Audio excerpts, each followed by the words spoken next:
मेरा जख्म है। 14 साल कम समय नहीं होता, खास करके तब जब रोजाना आपका खाना वेज हाक्का नूडल्स हो। मगर मैं खाऊंगा।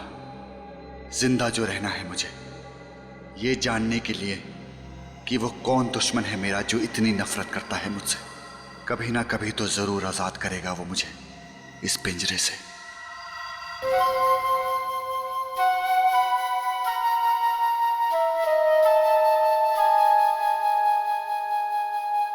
वही धुन फिर से।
बंदूक? उसने मुझे बंदूक क्यों दी?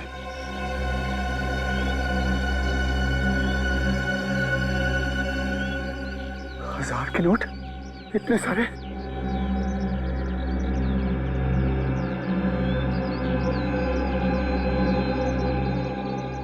ये कैसा मोबाइल फोन?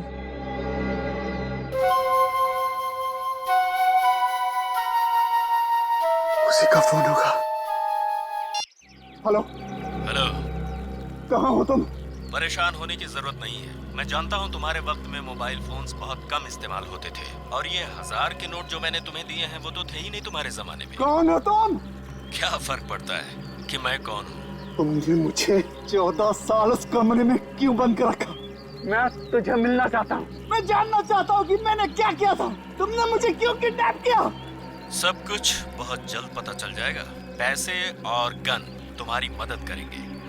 मैं भी तुमसे मिलने के लिए बहुत बेताब हूँ। 3 दिन देता हूँ, सिर्फ 3 दिन में मुझ तक पहुँचो और मुझे खत्म कर दो। मार सको तो मार दो। मैं तुझे ढूंढ निकालूंगा, मैं तुझे नहीं छोड़ूंगा।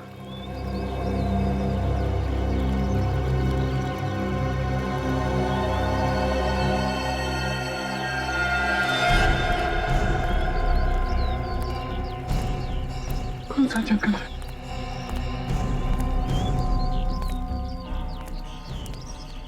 कौन सा जंगल है?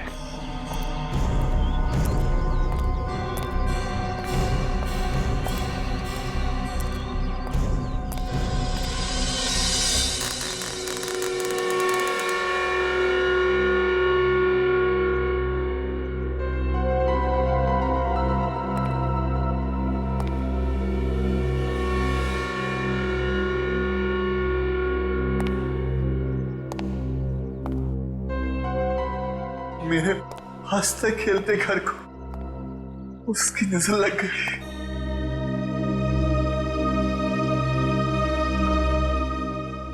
छोड़ूंगा नहीं मैं उसको। उसने मेरी जिंदगी बर्बाद कर दी, मेरा घर बर्बाद कर दिया। मैं उसे ढूंढ कर ही निकालूंगा, ढूंढ कर ही निकालूंगा।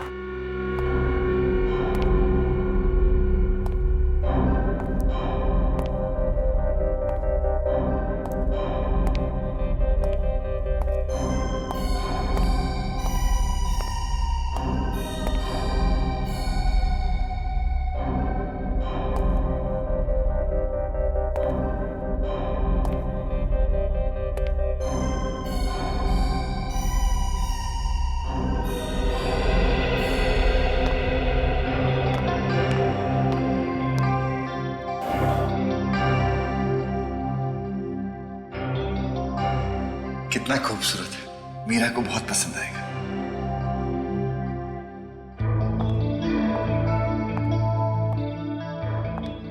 क्या बात है, बड़े खुश लग रहे हो। खुशी की बात है। आखिर क्या बात है, हमें भी तो पता चले। बताता हूँ थोड़ा सब्र करो। सब्र का फल मीठा होता है। कितना सुखी परिवार था हमारा। मेरी मीरा बेटी कैसी है, कितने खुश थे। अब तुम बाहर जाओ, मैं आता हूं।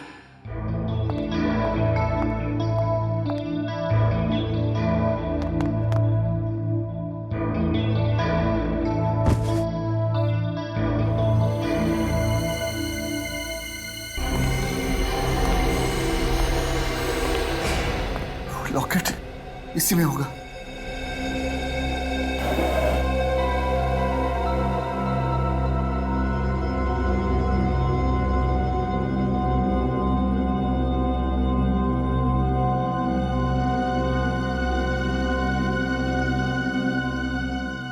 इसे मैं अपने पास रख लेता हूं। इसमें एक डायरी होगी, इसमें होगी ये रही।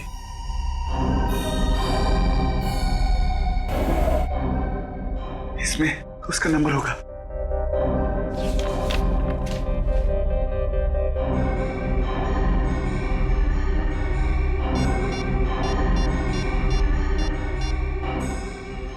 हेलो गिरीश, मैं देव। कहाँ है तू? कैसा है? कहाँ था इतने साल? गिरीश, मैं ये सब फोन पर नहीं बता सकता। क्या हम मिल सकते हैं? बिल्कुल मिल सकते हैं, वहीं मिलेंगे अपने पुराने अड्डे पे। टटारा डिस्कोथेक 8 बजे। तुम महेश खूनी, मैं जानता था कि तुम एक ना एक दिन वापस जरूर आओगे। तुमने क्या सोचा था कि 14 साल के बाद भागकर वापस आने पर तुम्हें मिलने वाली सजा से तुम बच जाओगे? मैंने कोई गुनाह नहीं किया। तुमने अपनी बीवी प्रिया का खून किया है। मैं अभी सीआईडी को फोन लगाता हूँ। सीआईडी को फोन मत करना।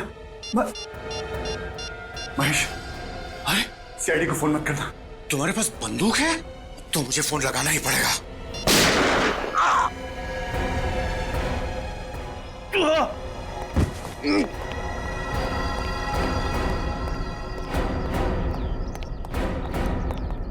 तो आपने देखा था उस आदमी को जिसने आप पे गोली चलाई?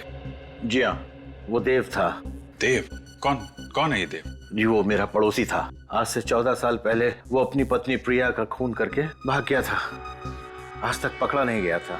वो क्या वापस अपने घर आया था? जी हाँ, जब मैंने आप लोगों को फोन करके बताने की कोशिश की तो उसने मुझे भी गोली मार दी। अच्छा, उस वक्त देव अकेला था या उसके साथ में कोई और भी था? वो था तो अकेला ही। मुझे गोली मारने के पहले उसने किसी गिरीश नाम के आदमी से फोन पे बात किया था। क्या बात की उसने? आपने कुछ सुना? उससे कह रहा था कि वो उसे टटारा डिस्कोथेक में मिलेगा रात 8 बजे।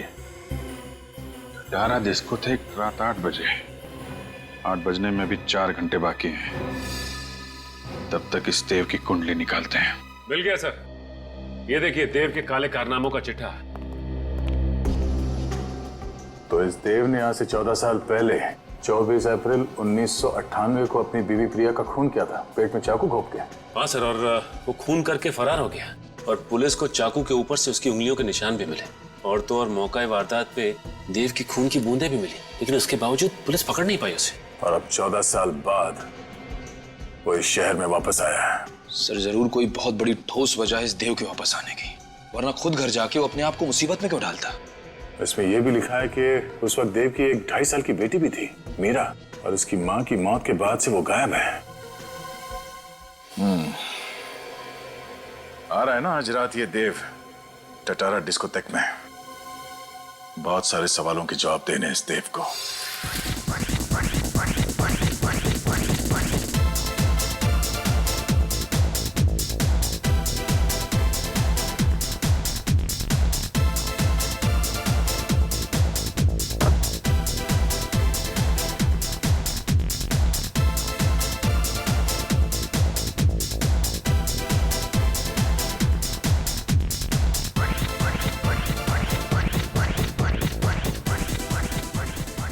हैंडसम, क्या मैं आपके लिए एक ड्रिंक खरीद सकती हूँ? No. No problem, no issues. कुछ और कर सकती हूँ? हाँ, जस्ट लीव मी अलोन। अगर मैं आपको अकेला छोड़ दूंगी तो आपको गिरीश तक कौन पहुंचाएगा? तुम गिरीश को जानती हो? आओ मेरे साथ।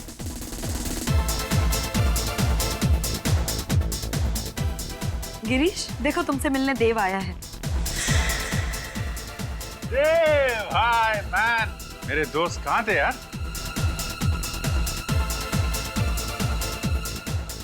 क्या मजाक है? ये गिरीश नहीं है। सही पहचान। मैं बाराती हूँ, तुम्हारी बारात में शामिल होने आया हूँ।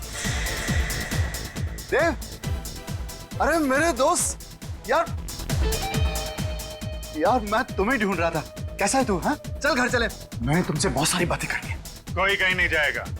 पहले तुम लोग ससुराल चलोगे। ससुराल? हाँ, ससुराल। CID bureau. CID bureau? मेरे पास वक्त नहीं है। वक्त तो मेरे पास भी नहीं है। जो जुर्म आप लोग मुझसे कबूल करवाना चाह रहे हो वो मैंने किया ही नहीं है। झूठ बोल रहे हो तुम। अपनी बीवी प्रिया का खून तुमने ही किया। मैं तो उससे स्कूल के दिनों से ही प्यार करता था। स्कूल के दिनों से? मतलब तुम और प्रिया के एक ही स्कूल में पढ़ते थे? कौन से स्कूल में पढ़ते थे तुम? एक ही स्कूल में नहीं सर, मैं ग्रीन हॉर्न्स में था और वो एसके स्कूल में। मैं उससे जान से भी ज्यादा प्यार करता था। मैं उसका खून क्यों करूंगा? ये सच कह रहा है सर। मेरा नाम गिरीश है, मैं देव का दोस्त हूँ। प्रिया भाभी और देव के प्यार की मिसाल तो हम सभी दोस्त दिया करते थे। अगर तुमने खून नहीं किया तो इतने साल तक कहाँ गायब रहे? पुलिस से डर के भाग क्यों रहते तुम? मैं नहीं भागा। तो क्या 14 साल से हिमालय में जाकर बैठे थे समाधि लगाकर? सर, मैं किडनैप हो गया था। किडनैप? वो भी 14 साल के लिए? हाँ। मतलब 1998 से लेके 2012 तक तुम किडनैपर की कैद में थे? हाँ। किसने किया था तुम्हें किडनैप? मुझे नहीं पता सर। पता नहीं? तुम कह रहे हो कि किसी ने तुम्हें 14 साल तक किडनैप करके रखा, और अब कह रहे हो कि तुम्हें पता नहीं किसने किडनैप किया तुम्हें? मैं कभी उसका चेहरा नहीं देख पाया और ना ही उसने कभी अपना नाम बताया। चलो नाम नहीं सही, वजह तो बताई होगी किडनैप करने की। मुझे कोई वजह नहीं बताई उसने। वजह भी नहीं बताई, और तुम चाहते हो कि हम तुम्हारी इस कहानी पर विश्वास करें कि तुम्हें 14 साल के लिए किसी ने किडनैप किया था, कैद में रखा था, मगर किसने किया ये तुम्हें पता नहीं, क्यों किया ये भी तुम्हें पता नहीं। तो फिर चलो ये बताओ, कहां पे रखा था तुम्हें किडनैप करके? बताओ। मुझे नहीं पता था, बस एक कमरा था जिसमें टीवी, फ्रिज, एसी, सारी सुविधाएं दी थी। मैं उसे नहीं जानता और ना मुझे पता था कि मैं उस कमरे में 14 साल रहने वाला। तुम्हारी इस कहानी पर हमें बिल्कुल विश्वास नहीं, फिर भी और एक मौका देता हूं तुम्हें। सच सच बताओ, बिल्कुल शुरू से, जिस दिन तुम किडनैप हुए थे उस दिन से। 21 अप्रैल 1998। मेरी छोटी सी जिंदगी बड़े सुकून से कट रही थी। सारी खुशियां थी मेरे पास। मैं, मेरी बीवी प्रिया और हमारी नन्ही सी बच्ची मीरा। कितना खूबसूरत है, उसे बहुत पसंद आएगा।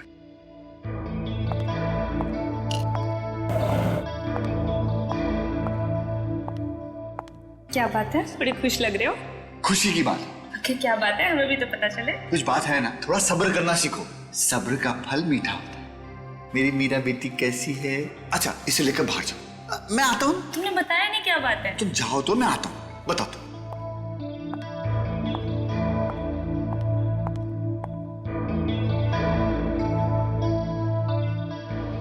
ये क्या हो रहा है?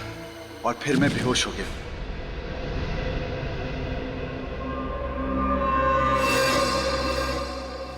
जब नींद खुली तो देखा किसी अनजान जगह पर हूं। उस वक्त मैं ये नहीं जानता था कि मुझे वहां 14 साल बिताने होंगे, पर अगर ये बात मुझे पता भी होती तो क्या मेरा दर्द कुछ कम हो जाता?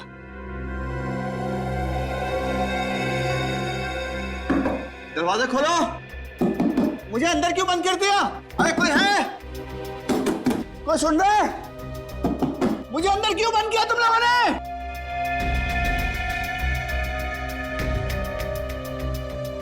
कहाँ हूं मैं? किसने बंद कर दिया मुझे?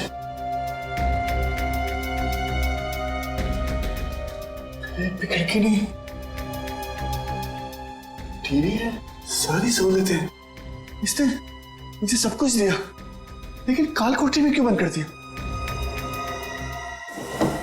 ये लो खाना। आप लोग कौन है? मुझे क्यों बंद के रखा भाई साहब? आप लोगों को पैसा चाहिए ना, मैं दिलवाऊंगा।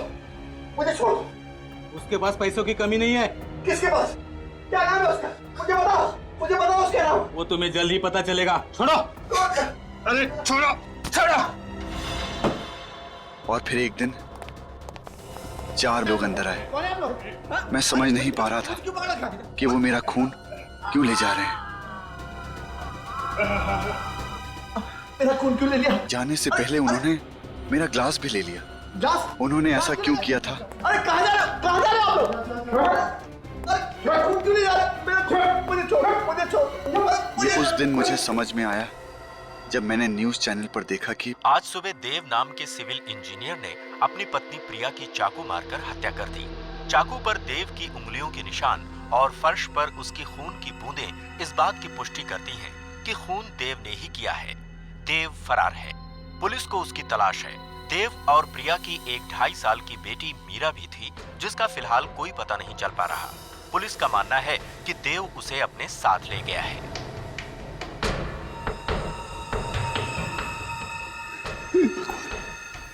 ये क्या हो गया? ये क्या हो गया?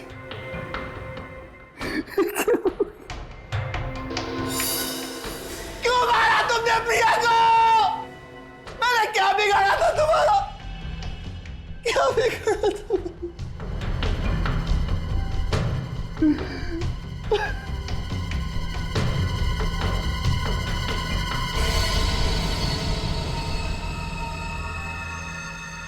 मैं कैसे मार सकता हूँ इसको?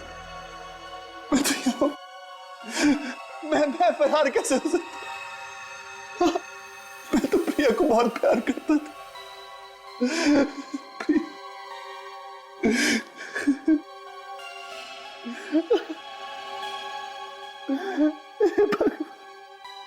ये क्या हो गया? मीरा, मेरी बच्ची मीरा कहाँ हो गई? मीरा का क्या किया तुमने? मेरी बच्ची कहाँ है? मैंने क्या बिगाड़ा है तुम्हारा? मुझे माफ कर दो। मेरी बच्ची मुझे वापस दे दो। और इस तरह उस इंसान ने मेरी हंसती खेलती जिंदगी बर्बाद कर दी। अब मेरी जिंदगी का सिर्फ एक ही मकसद है, बदला। उससे मारकर मैं फांसी भी चढ़ जाऊं तो मुझे परवाह नहीं, मुझे परवाह नहीं। तुम्हारी बेटी मीरा, वो कहाँ है? पता नहीं कैसी होगी, मुझे ये भी नहीं पता। किस हाल में होगी, मुझे ये भी नहीं पता। हौसला रखो देव, तुम कानून को अपने हाथ में नहीं लोगे। सीआईडी वाले उस खूनी को सजा जरूर दिलाएंगे और तुम्हारी बेटी मीरा को भी ढूंढ निकालेंगे। मुझे लगता है कि जरूर ये काम किसी पुलिस ऑफिसर या फोरेंसिक के डॉक्टर का होगा, वरना देव की उंगलियों के निशान उठाकर हथियार पे डालना और फिर ब्लड सैंपल्स को ठीक जगह पे गिराना, ये किसी अनाड़ी आदमी का काम नहीं हो सकता सर। बिल्कुल सही कह रहे हो तुम। एक बात बताओ देव, ये गन और फोन ये तुम्हें किसने दिए? कहाँ से आए? उसी ने दिए थे, मेरी सूट की जेब में रख दिए थे। और उसका फोन भी आया था प्राइवेट नंबर से। प्राइवेट नंबर से फोन आया था? क्या कहा उसने? कि अगर 3 दिन में मैंने उसे नहीं ढूंढ निकाला तो वो मुझे मार देगा। मेरे दोस्त की जान बचा लीजिए सर। इतने सालों के बाद मिला है मुझे ये, मैं इसे फिर से खोना नहीं चाहता। आप चिंता मत करो, आपके दोस्त देव को कुछ नहीं होगा। सर ये आदमी काफी पहुंचा हुआ है, क्योंकि प्राइवेट नंबर्स तो ऐसे ही किसी को नहीं मिलते। देव, वो आवाज कुछ जानी पहचानी सी लगी तुम्हें जब तुमने फोन पे बात किया उससे? नहीं सर। चलो उस जगह के बारे में तो बताओ, याद करो, जरा दिमाग पर जोर डालो, बताओ। सर बस एक कमरा था, उस कमरे में कोई खिड़की नहीं थी, बाहर से किसी की कोई आवाज नहीं आती थी। मैं तो किसी इंसान की आवाज सुनने को तरस गया था सर। फिर भी कुछ तो सुना होगा, वहां बाहर से कोई आवाज आई होगी, कोई अजीब सी आवाज। बस हाँ हाँ सर, एक धुन जिसके सुनने के बाद मैं बेहोश हो जाता था। धुन सुनते थे और बेहोश हो जाते थे? जी सर। अच्छा, और कुछ? हाँ सर, हवाई जहाज उड़ने की आवाज दिन भर आया करती थी सर। हवाई जहाजों की आवाज है? इसका मतलब है दया, वहाँ पे एयरपोर्ट है करीब ही जहाँ पर देव को कैद करके रखा था। कुछ और खास बात? देखो देव, छोटी सी छोटी बात भी हमारे लिए काम की हो सकती है, बताओ, सोचो। हाँ सर, वो लोग मुझे दिन रात एक ही किस्म का खाना देते थे सर। रोज एक ही किस्म का खाना? हाँ सर, 14 साल दिन रात मैंने एक ही चीज खाई है, नूडल्स, सिर्फ नूडल्स, सिर्फ नूडल्स। देव, ये बताओ, क्या कभी इस नूडल्स का स्वाद बदला है या एक ही स्वाद था, एक ही किस्म के, एक ही तरह के नूडल्स? नहीं सर, 14 सालों में उसका स्वाद कभी नहीं बदला। उसका स्वाद आज भी मुझे याद है। मेरी जुबान पर खुदरा हुआ है सर उसका स्वाद। आई एम सॉरी देव, लेकिन तुम्हें एक बार और वो नूडल्स खाने पड़ेंगे हमारे लिए।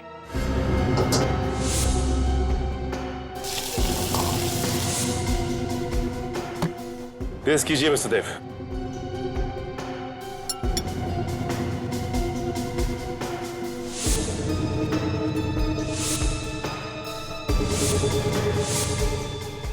ये नहीं है। इस रेस्टोरेंट का शेफ कौन है? ये वो नूडल नहीं है। मुझे नहीं लगता ये नूडल खाने के बाद मैं और कभी नूडल खा पाऊंगा।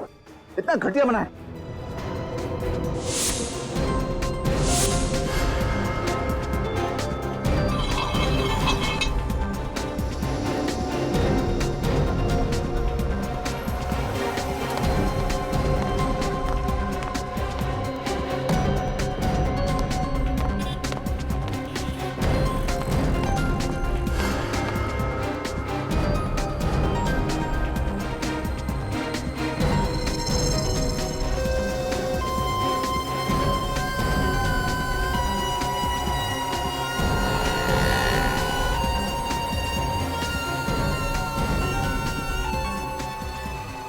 ये नूडल वही है जो मैं पिछले 14 सालों से खा रहा था। आपको पूरा यकीन है? मैं अपना नाम भूल सकता हूँ लेकिन स्वाद नहीं भूल सकता। तो फिर इनसे पता करते हैं कि 14 सालों से नूडल्स की डिलीवरी एक ही जगह पर कहाँ हो रही थी।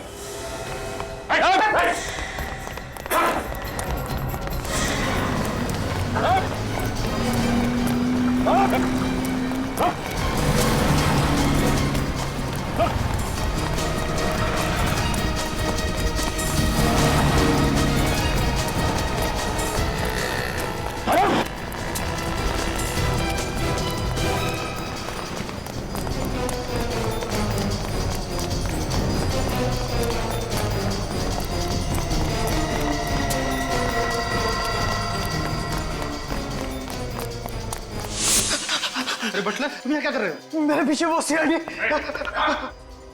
नहीं, नीचे।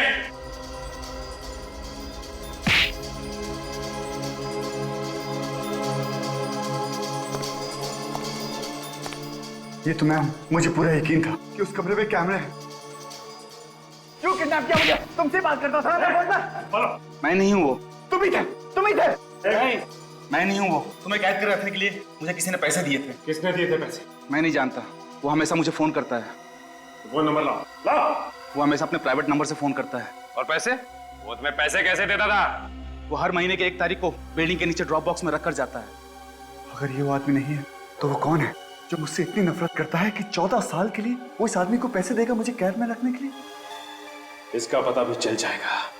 देखो तो मैं चाहता हूँ कि तुम उन सारे लोगों के नाम लिखो, तुम्हारे बचपन से लेकर आज तक उन सारे लोगों के नाम जिनके साथ कभी तुम्हारा झगड़ा हुआ हो या किसी का दिल दुखाया हो तुमने। कभी कभी क्या होता है, एक छोटी सी बात भी काफी होती है बदला लेने के लिए। प्रतीक,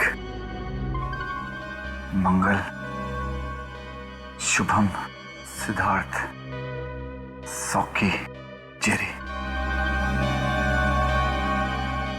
ये रही मेरी दुश्मनों की लिस्ट। प्रतीक, मंगल, शुभम, सिद्धार्थ, सौकी, अशोक और जेरी। सर, ये उसी का फोन।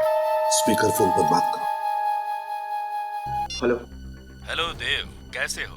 बाहर मजा आ रहा है कि नहीं? जब तक तुझसे मुलाकात नहीं होगी मजा कैसे आएगा? 24 घंटे, बस 24 घंटे और बचे, फिर हम दोनों आमने सामने होंगे। अपनी जिंदगी का आखिरी दिन खुलकर जी लो देव।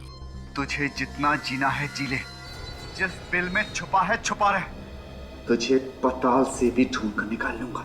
जब सीआईडी वाले पास खड़े हों तो चीटी के भी पर निकल आते हैं। अगर तुझे लगता है कि सीआईडी वाले तेरी जिंदगी बचा पाएंगे तो तू बहुत बड़ा बेवकूफ है। अपने दुश्मनों की लिस्ट में मेरा नाम लिखना भूल गया देव। कौन हो तुम? सामने क्यों नहीं आते? मुझसे मिलते क्यों नहीं तुम? जल्दी मिलूंगा, तब तक अपनी मौत का इंतजार कर। हेलो। इसे कैसे पता चला कि देव के आसपास क्या हो रहा है?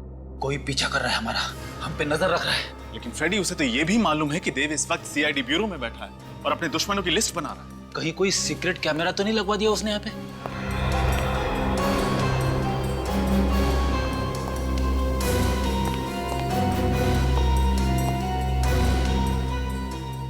नहीं सर, यहाँ पे तो कोई कैमरा दिख नहीं रहा है।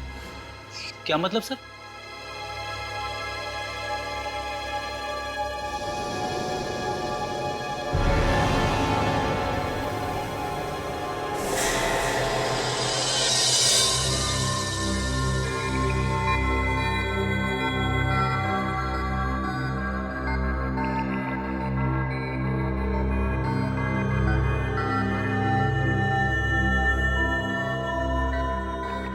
मगर सर,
अब बात कर सकते हैं।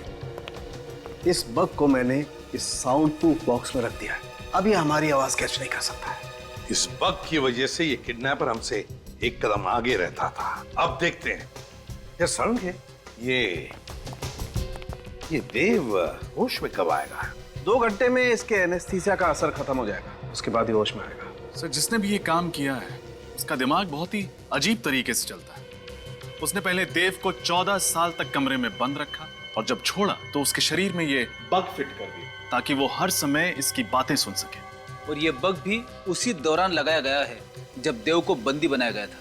लेकिन एक बात समझ में नहीं आ रही है कि देव को पता कैसे नहीं चला जब उसके पीठ में ये बग फिट किया जा रहा था? वेलियम गैस की वजह से।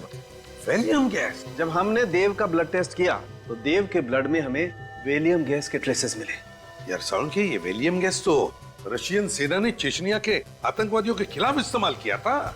बिल्कुल। अब बॉस, इसकी बॉडी में हमें विटामिन डी भी बहुत कम मात्रा में मिला है। सड़ंगे, जब भी कोई आदमी 14 साल से सूरज की रोशनी से दूर रहेगा तो यही होगा ना। सिर्फ इतना ही नहीं सर, इसके खून में से हमें स्नोडन थर्वल नाम की दवाई भी मिली है। स्नोडन थर्वल? ये कौन सी दवाई है? सर, ये दवाई स्किज़ोफ्रेनिया के इलाज के लिए इस्तेमाल की जाती है। स्किज़ोफ्रेनिया एक तरह की दिमाग की बीमारी होती है ना? अरे हाँ फ्रेडी, बिल्कुल ठीक कहा तुमने। सर, लेकिन वो किडनैपर ये दवाई देव को क्यों दे रहा था? ताकि देव अपना मानसिक संतुलन बनाए रखे। बॉस, अगर किसी इंसान को 14 दिन भी छोटे से अंधेरे बंद कमरे में कैद करके रखा जाए तो अकेलेपन और अंधेरे की वजह से वो अपना मानसिक संतुलन खोने लगता है। खाली दिमाग शैतान का घर। और इस बेचारे देव को तो पूरे 14 साल तक इसी तरीके से अंधेरे बंद कमरे में कैद करके रखा गया था। रजत, ये किडनैपर जरूर चाहता होगा कि 14 साल के बाद में जब देव बाहर निकलेगा तो अपने पूरे होशो हवास में रहेगा। हाँ सर, लग तो ऐसा ही रहा है। अब जिसने भी ये काम किया है उस तक पहुंचना बहुत जरूरी है। वो तो हम पहुंच कर ही रहेंगे। पहले पता लगाओ कि ये बग, ये चिप किसने बेची थी और किसे बेची थी। क्या तारीख बताई थी आपने? 2 सितंबर 2010 और उस बग का बैच नंबर है X91PXB4। X91PXB4, 2 सितंबर 2010। जी हाँ, ये बग दी थी हमने, यही नंबर था। ये बग किसको दी थी आपने? इंस्पेक्टर ऋषभ। इंस्पेक्टर ऋषभ? इस इंस्पेक्टर ऋषभ को 2 साल पहले सस्पेंड कर दिया गया था। मगर क्यों? कमिश्नर साहब ने इसको रिश्वत लेते हुए पकड़ लिया था। इस ऋषभ का एड्रेस चाहिए हमें। एड्रेस तो आपको मिल जाएगा, लेकिन इस मुलाकात की खबर किसी को भी नहीं होनी चाहिए। आप चिंता मत कीजिए। सर, हमें तो शुरू से ही शक था कि इस जुर्म में किसी पुलिस वाले या फिर किसी फोरेंसिक डॉक्टर का हाथ है। हाँ, लेकिन रजत, ये ऋषभ ही वो कड़ी है जो हमें देव के किडनैपर्स तक ले जा सकती है। लेकिन पुलिस वाला होने के बावजूद भी ऐसा गंदा काम। सर, कहीं ऐसा तो नहीं कि इसे पहले ही पता चल गया कि हम लोग यहाँ आ गए? एक काम करो, दरवाजा तोड़ दो। सर।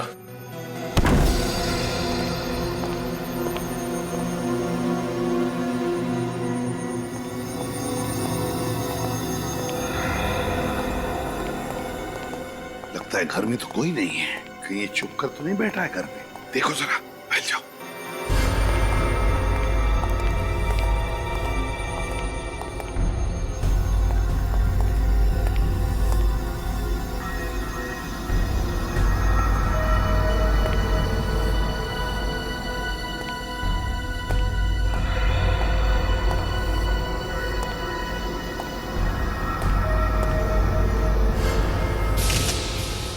सर, हाँ,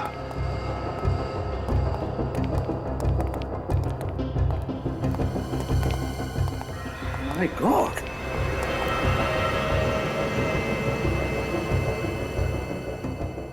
कहीं ये ऋषभ तो नहीं? बहुत बुरी तरह से चाकू से वार किए लगता है। कम से कम 5-6 वार तो है। सर हो सकता है ये काम देव के किडनैपर्स का हो। हाँ सचिन, हो सकता है। उसे पता चल गया होगा कि वो बग जो फिट किया था वो काम नहीं कर रहा है, इसलिए ऋषभ को मार डाला। अच्छी तरह से चेक करते इस घर को, एक एक कोना छान मारते, एक एक इंच, जरूर कुछ ना कुछ तो मिलेगा।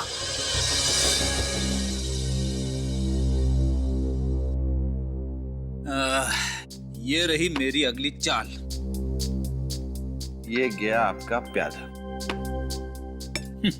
फंस गए ना जाल में। 1, 2, 2.5 आपकी रानी गई। मैं तो अपनी रानी पहले ही खो चुका हूं। आई एम सॉरी यार, मैं समझ सकता हूँ कि तुम्हारे दिल पे क्या बीत रही होगी।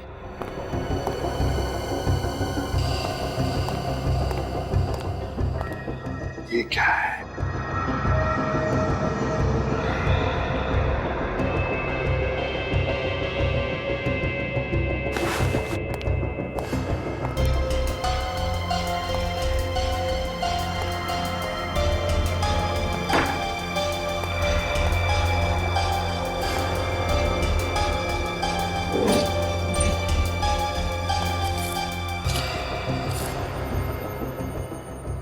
Greenhorn school, class of 1985, reunion. Rajat, Sachin, ये देखो क्या मिला। Greenhorn school, class of 1985, reunion. Greenhorn school? इसका मतलब ऋषभ भी ग्रीनहॉर्न स्कूल में पढ़ता था? सिर्फ ऋषभ ही नहीं, देव भी इसी स्कूल में पढ़ता था। कहीं ऐसा तो नहीं कि ये खूनी, ये देव का दुश्मन भी इसी स्कूल में पढ़ता था? हाँ सर, हो सकता है। लेकिन सर इस देव ने कभी इस स्कूल में पढ़ने वाले किसी आदमी का जिक्र नहीं किया। वही तो, क्यों नहीं किया जिक्र? नहीं, कुछ तो गड़बड़ है। काम करो, इस देव से बात करो, फ्रेडी को फोन लगाओ और उससे पूछो कि याद करके बताए, अच्छी तरह से याद करके बताए कि क्या जब वो स्कूल में था तब उसकी किसी के साथ कोई दुश्मनी थी क्या? अब 1 मिनट। Hello sir. हाँ फ्रेडी, देव तुम्हारे सामने। 1 मिनट के लिए भी मैंने अपनी आंखों से ओझल नहीं होने दिया देव को। मैं जानता हूँ सर, 3 दिन हो चुके हैं, देव की जान को खतरा है। अच्छा देव से बात करो। देव, लाइट कैसे चली गई? बिजली का बिल तो भरा था ना मैंने। फ्रेडी क्या हुआ?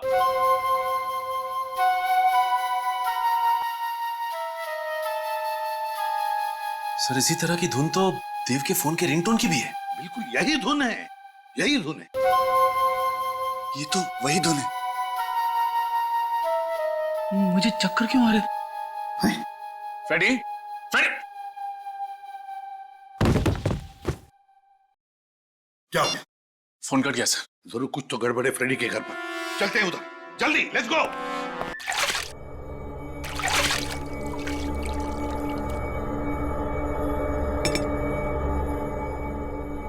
Good morning Dev uncle. कौन हो तुम? मैं आपको आजाद करने के लिए आई। जिस तरह से मेरे पापा ने आपको 14 साल की उम्र कैद से आजाद किया, वैसे ही मैं आपको इस दुनिया से आजाद करूंगी। कौन है तुम्हारे पापा? ये आप नहीं जान सकते। अपने सबसे बड़े दुश्मन का नाम जाने बगैर ही आप मर जाएंगे।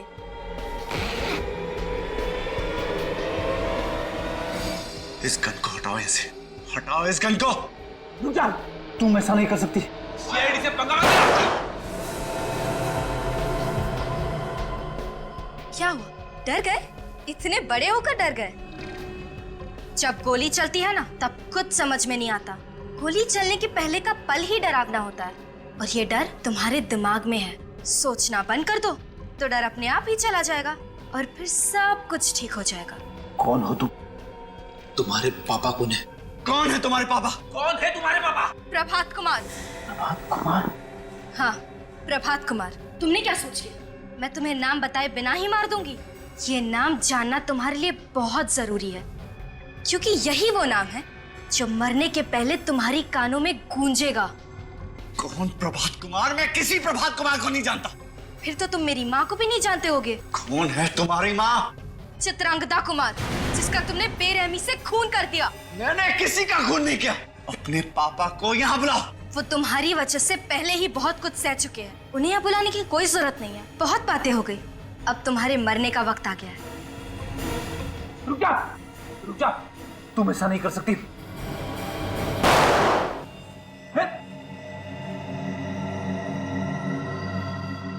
तुम इतने जल्दी नहीं मरोगे ना? ये लो। रुक जा।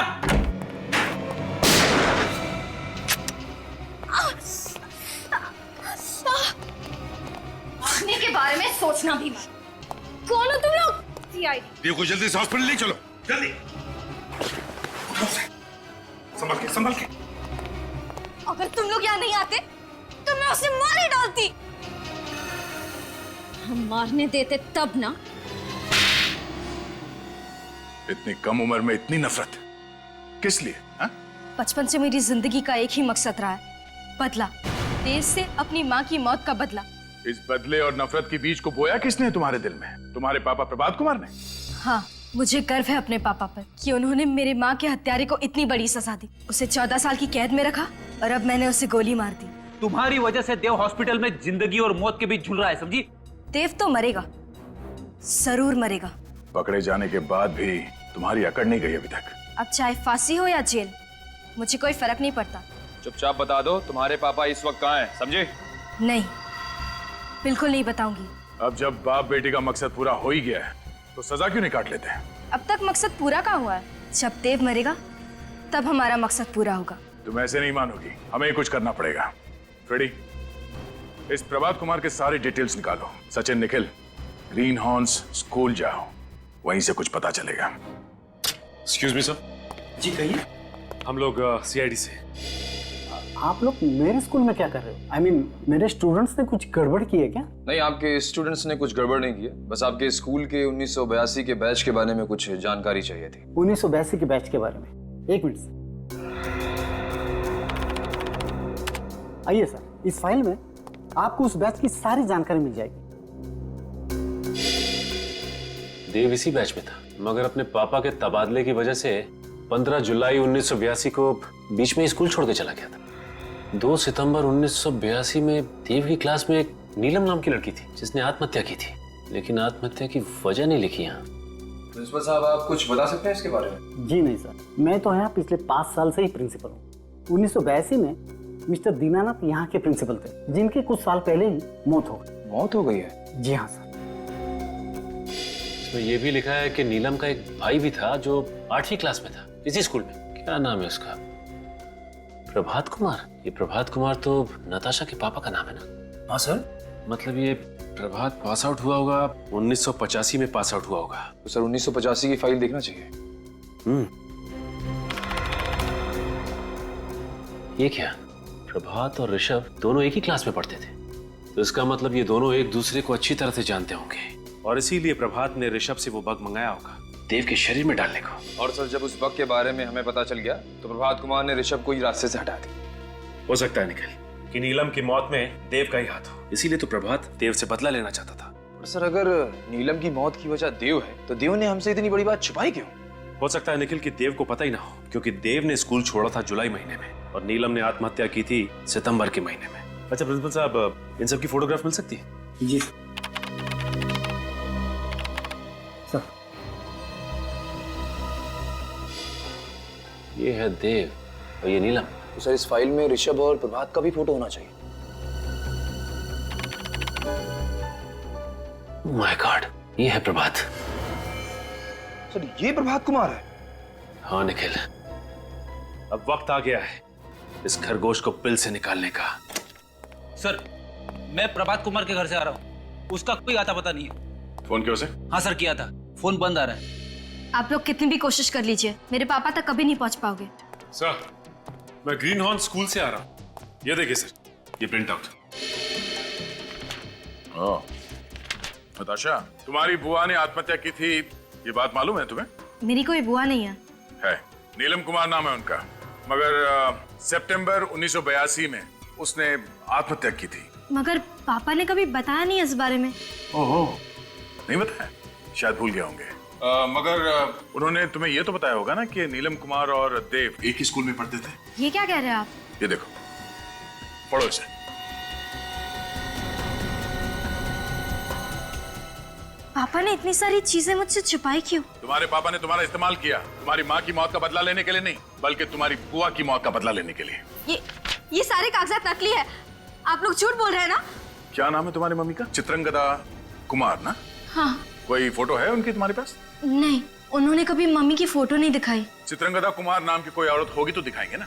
ये आप क्या बकवास कर रहे हैं? कोई चित्रंगदा कुमार नहीं है, ये सिर्फ एक कहानी है, कहानी तुम्हारा इस्तेमाल करने की। ये झूठ है ना? तुम्हारे मम्मी पापा की शादी कब हुई थी? 25 फरवरी 1993।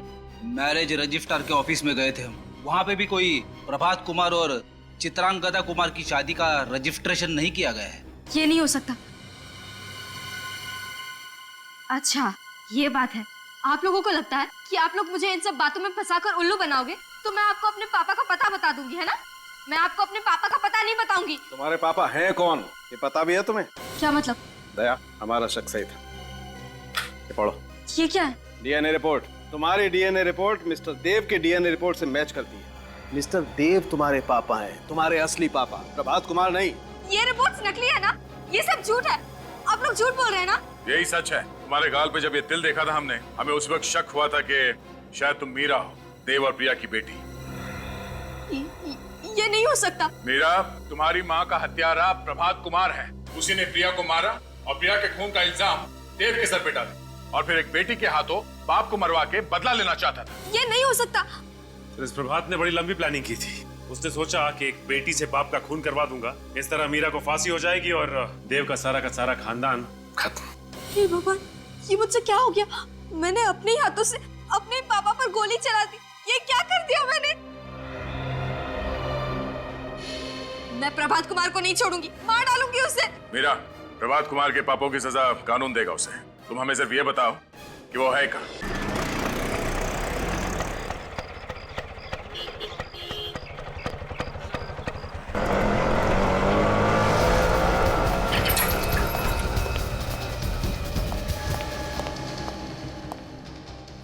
आशा बेटी, तुम यहाँ?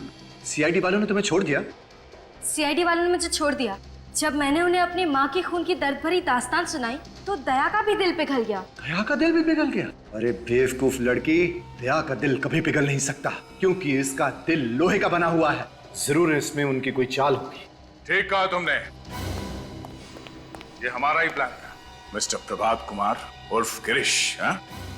धोखा, इतना बड़ा धोखा किया तुमने मेरे साथ। धोखेबाज तो तू है, जो बचपन से अब तक मुझसे झूठ कहता आया। अपनी माँ के खूनी के कहने पर मैंने अपने पापा पर गोली चला दी। तो तुम्हें सब कुछ पता चल चुका है। कितनी कोशिश की मैंने कि कम से कम खून खराबा हो, खुशी खुशी सब कुछ निपट जाए, मगर अब मुझे लगता है यहाँ पर मुझे 4 लाशें बिछानी पड़ेगी। तुम लाशें बिछाओगे? लाशें बिछाने लायक बचोगे तब ना। बोल, क्यों किया ये सब? क्योंकि मैं देव को बर्बाद कर देना चाहता था। क्या दुश्मनी थी तुम्हारी देव के साथ? देव मेरी बहन का खूनी है। लेकिन नीलम ने तो आत्महत्या की थी ना? देव की वजह से आत्महत्या की थी मेरी बहन नीलम ने, क्योंकि ग्रीन होम स्कूल में उसने सभी को ये कहकर उसे बदनाम कर दिया था कि वो उससे प्यार करती, उससे शादी करना चाहती, जबकि ऐसा कुछ भी नहीं था। देव तो जुलाई 1982 में स्कूल छोड़कर जा चुका था। हाँ, मगर देव के स्कूल छोड़ देने के बाद भी ग्रीन हॉर्न्स के बाकी के स्टूडेंट्स के तानों ने नीलम का पीछा नहीं छोड़ा, और मायूस होकर वो खुद मौके से लटक गई। गिरीश, तुम्हारी बहन के साथ जो कुछ भी हुआ बहुत गलत हुआ, मगर बदला लेने के लिए तुमने देव के साथ जो कुछ भी किया वो भी ठीक नहीं है। सालों से बदले की आग मेरे दिल में चल रही थी, और मैंने उसे कभी बुझने भी नहीं दिया। बस सही मौके का इंतजार कर रहा था क्योंकि देव मुझे पहचानता नहीं था, इसलिए गिरीश बनकर मैंने उससे दोस्ती की। ये सब करने का क्या फायदा हुआ? तुम्हारी मरी हुई बहन वापस तो नहीं मिली ना? तुम्हें मिलेगा सिर्फ फांसी का फंदा। डॉक्टर साहब, कैसी तबीयत है इनकी? गोली दिल के बिल्कुल पास लगी है और खून भी काफी बह गया है, इसलिए इनका बचना मुश्किल है। नहीं डॉक्टर साहब, ऐसा मत कहिए।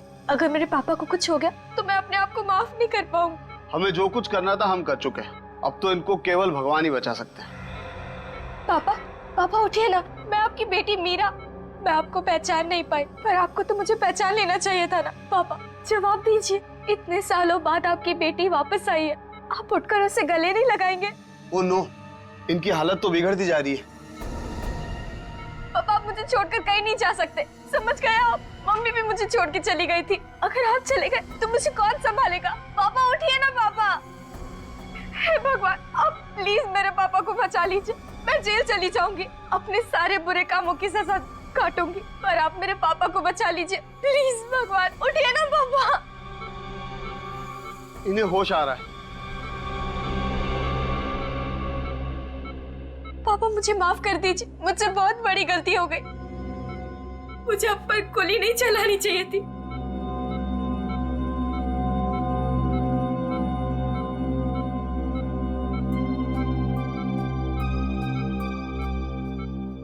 चौदह सालों से मैंने रखा हुआ था।